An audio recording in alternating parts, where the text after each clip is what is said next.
Welcome to the NDIS Property Australia podcast. Before starting this episode, we need to provide a general disclaimer.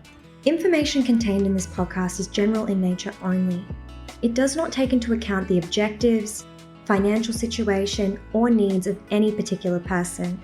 You need to consider your financial situation and needs before making any decisions based on the information in this podcast. And you should consider seeking independent and professional advice for your personal circumstances.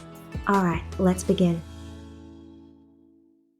Welcome back to another episode. Today it's me, Eryn, and Debbie, and we're going to be talking about YPIRAC, which is Young People in Residential Aged Care, because there was a report that came out recently that we've all read, and it was very, very interesting. So welcome back, Debbie. Haven't been on the podcast in a little bit.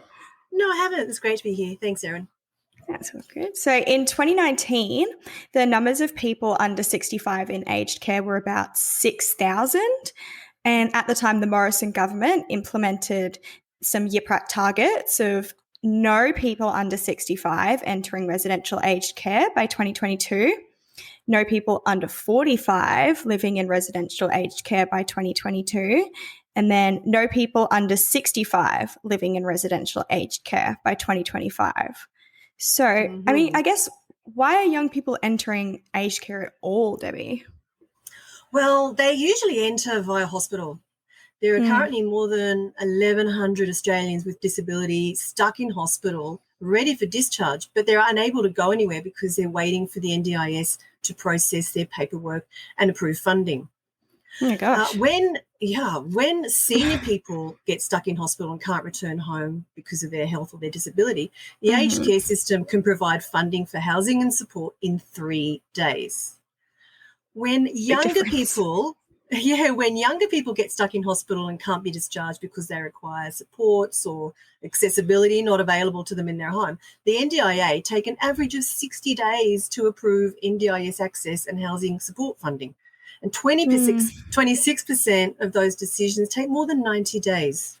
So in the interim, many of these younger people end up in residential aged care. There are more than 40 people still entering residential aged care each month. So that's more than 40 under 65? Yeah, exactly. Jeez.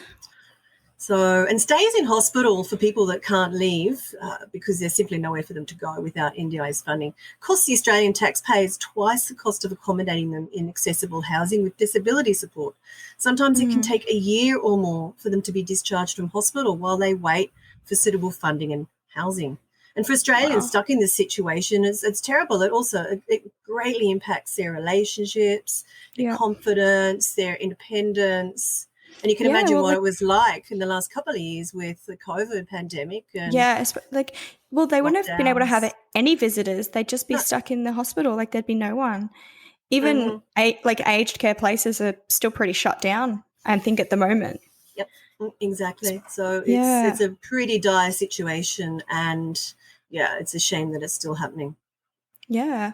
Have the numbers of younger people entering RAC reduced now, or is it still about the same? They are falling.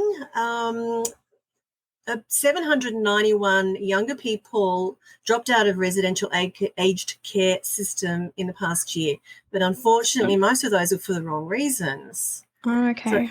So 71%, that's around 560 of younger people who exited aged care died, and many turned 65 and aged out and ceased being counted.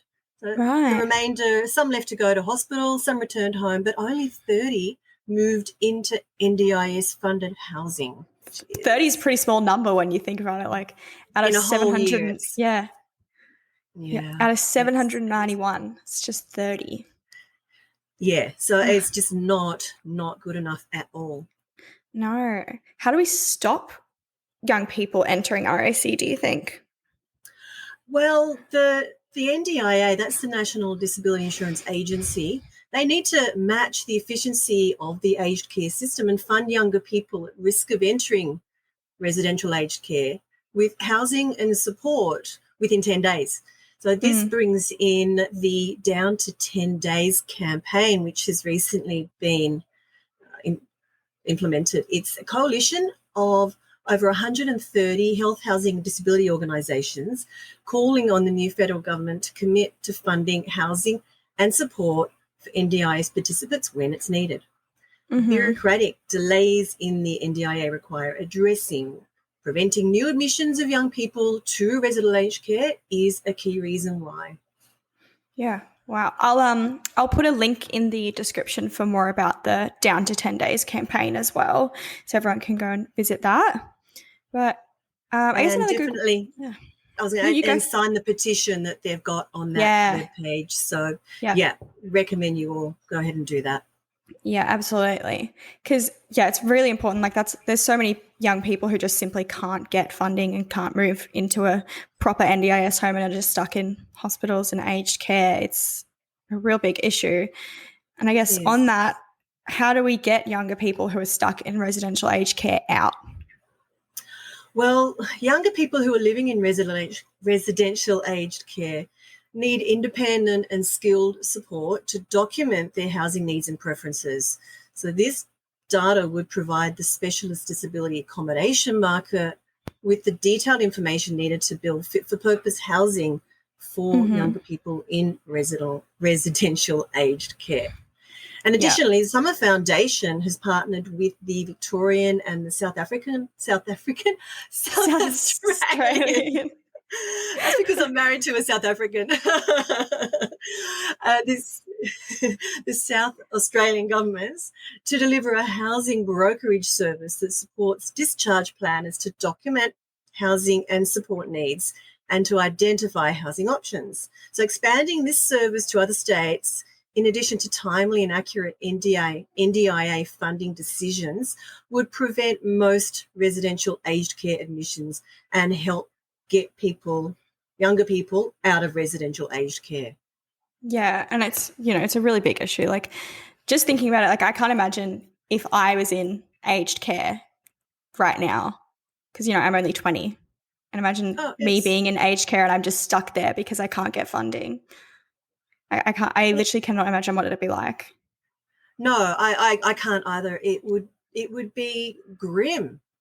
I tell you, you've got none of your peers, no one of your age to be with. A lot of the time, these people are bedridden.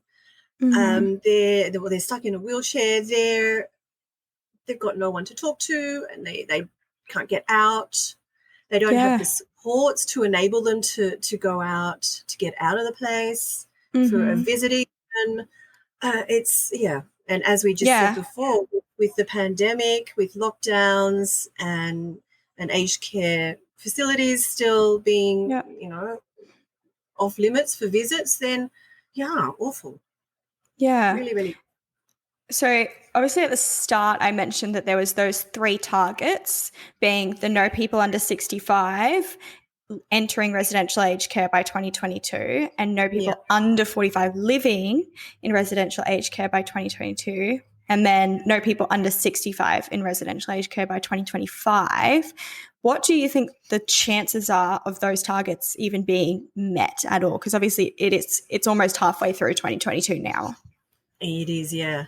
Well, currently there are around 80 people only under 45 still living in residential aged care. So target number 2 looks possible with additional focus and a strategic approach. Unfortunately, the other 2 targets aren't so good. Target number 1, people under 65 entering residential aged care. Well, there's still 40 people every month entering residential aged care. So that isn't looking good. That's got to stop in 7 months. So that's not looking good at all. Yeah. Target number 3 isn't looking good either, because there are still more than 3,400 people living in residential aged care worldwide, Australia-wide. And at the current rate of NDIS funding approvals, achieving a positive outcome for many of these people doesn't look likely. Yeah, so hopefully now that there's a new government and there's this campaign to get it down to 10 days for funding, this, maybe it'll be a really huge, big step and it can turn things around for this second half of the year and really help meet those targets, because that's That's ultimately what this is about, like meeting those targets and getting people into their own homes. That's right. So it is a very big target, 3,400 people still sitting there in the next 3.5 years. If most of those people are going to need to go into specialist disability accommodation, there's another issue with building these properties. It's the construction and building of specialist disability accommodation also isn't keeping up with the demand, unfortunately. So especially that's going on with building. Everything that's going on with building as well at the moment is a big impact on that. But it is. I think the most important thing is to focus on getting people that are already in there out, getting them approved and into their own homes and all that. That's right.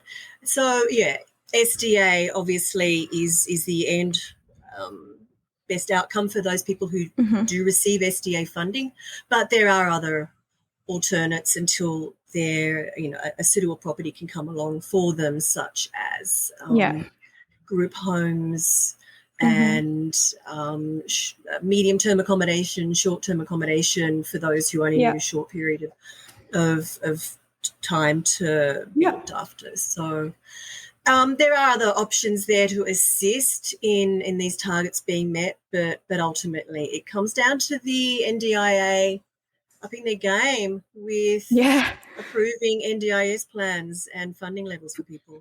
Yeah, well, hopefully, because Labor implemented NDIS, didn't they? They were the ones that, it was Julia Gillard, I think. She created the NDIS. So hopefully now that there is a Labor government, they might prioritise NDIS and they'll push it and get it forward. Let's hope so, because it's the system's pretty broken at the moment. It really needs to change. Yeah, it really needs 100%. Yeah. Well, takeaway messages, please sign that petition that I'm going to put in the description. It's really, really important. Do you have any takeaway notes, Debbie? Yeah, definitely. Jump on that website, down to 10days.org.au, and sign the petition and help a lot of people who are doing a lot to try and get this whole system working a bit better. Yeah, 100%. And helping people who are stuck in aged care. So, Yeah. Well, thanks for joining me, Debbie. That's okay. Short Enjoy and the rest of your sweet day. today. Yeah. I will do, and look forward to seeing you soon on another episode. Perfect. Thank you. Bye. We hope you enjoyed this episode. Please make sure that you are subscribed and following us so that you can keep in the loop with all of our upcoming episodes.